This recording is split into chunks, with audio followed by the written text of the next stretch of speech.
এদিকে আসো, এদিকে আসো, একটা জিনিস দেখাই। এটা একটা 110 গাড়ি।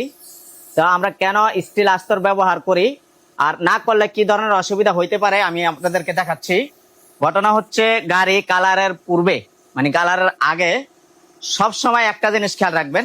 গাড়িতে যেই জায়গাগুলি ড্যামেজ হয়, অ্যাক্সিডেন্ট হয়, যেই জায়গাগুলিতে অ্যাক্সিডেন্ট হিস্টোরি হয়, কিংবা যেই জায়গাগুলিতে আমাদের বাতি যেটা আর কি আমরা জ্বালাইয়ের কাজ করি, ওই জায়গাগুলো রং ঘষে পুরাতন রংগুলি উঠায়া তারপর হচ্ছে গিয়ে এই যে স্টিল আস্তরটা ব্যবহার করা হচ্ছে, এটা নিপ্পনের একটা স্টিল আস্তর ব্যবহার করতেছি আমরা আমরা যেটা স্টিল আস্তর ব্যবহার করি, এই স্টিল আস্তরটা ব্যবহার করে তারপর হচ্ছে এইটার উপরে আপনি পুটিং এর কাজ করে যেই প্রসেসিং গুলি থাকে ওই প্রসেসিং গুলি শেষ করে কালার করলে কালারগুলি টেকসই হয়।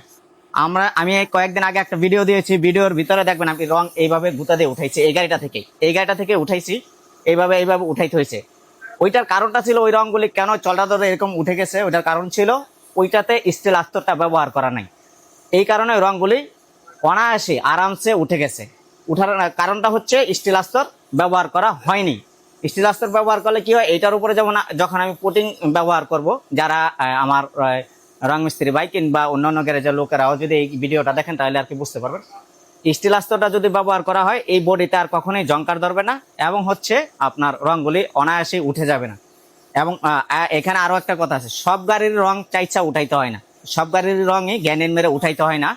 কেননা যেই জায়গায় যেই গাড়িগুলি ড্যামেজ হয়, অ্যাক্সিডেন্ট হয়, জ্বালাইয়ের কাজ হয়, জংকার ধরে যায়, ওই কালারগুলি আপনি উঠাইয়া করাটা গাড়ির জন্য ভালো।